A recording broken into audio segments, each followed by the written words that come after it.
Olá, pessoal!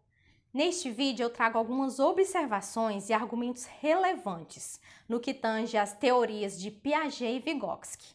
Pois bem, Piaget e Vygotsky são dois pesquisadores que se dedicaram ao estudo da psicologia evolutiva e do desenvolvimento. E devido às suas teorias grandiosas, podemos entender hoje, de uma maneira holística, como as crianças se desenvolvem. Piaget, ele foi biólogo, epistemólogo e psicólogo suíço. Já Vygotsky foi um psicólogo russo. Então, vamos lá. Piaget e Vygotsky apresentam algumas semelhanças e algumas diferenças também no que se refere às suas teorias, assunto ao qual discutiremos neste vídeo. Piaget e Vygotsky explicam a aquisição do conhecimento a partir de uma proposta construtivista e interacionista, ou seja, para os dois pesquisadores, a aquisição do conhecimento é o resultado de uma interação constante entre a realidade que o sujeito está inserido e o assunto ou o conteúdo propriamente dito. Isto significa que o sujeito irá coletar informações sobre a realidade ao qual ele está inserido e irá construir interpretações sobre o seu ambiente.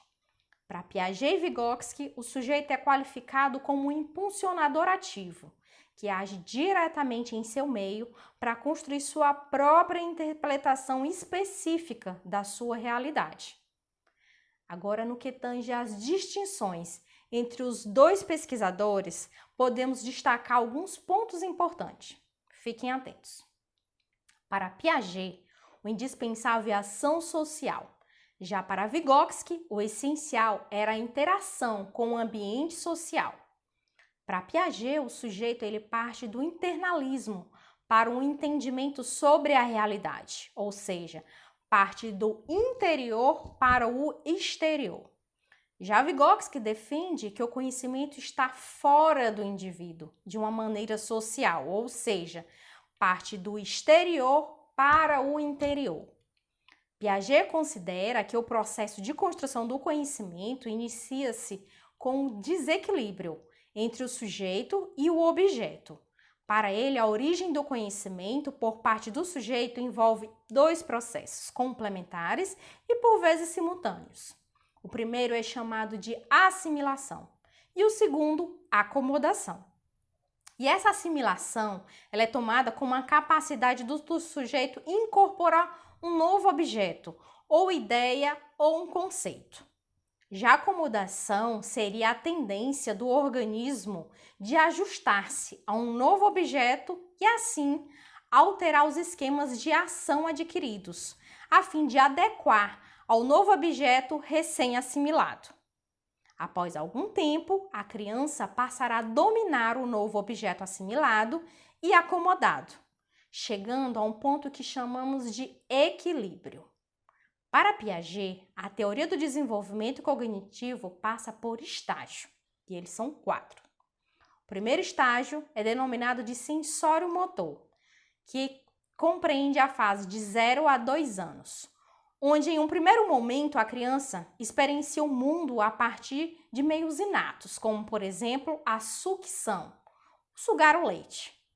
O desenvolvimento acontece a partir do estímulo de experiências sensoriais e motoras, e na falta destas experiências, a aprendizagem acontece através de ensaio e experimentações.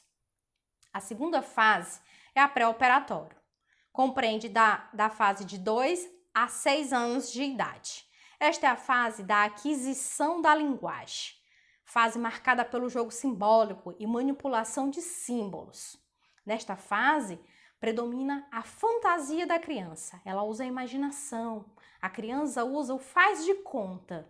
Nesta fase, ela também exercita a capacidade de pensar, as habilidades motoras. A terceira estágio é o operatório concreto, de 7 a 12 anos de idade. Nesta fase, a criança ela desenvolve o pensamento lógico concreto, constrói regras e estratégias para compreender o mundo. Nesta fase, a criança ela tem habilidades nas operações matemáticas, pensamentos indutivos. Nesta fase também, a criança ela se torna menos egocêntrica.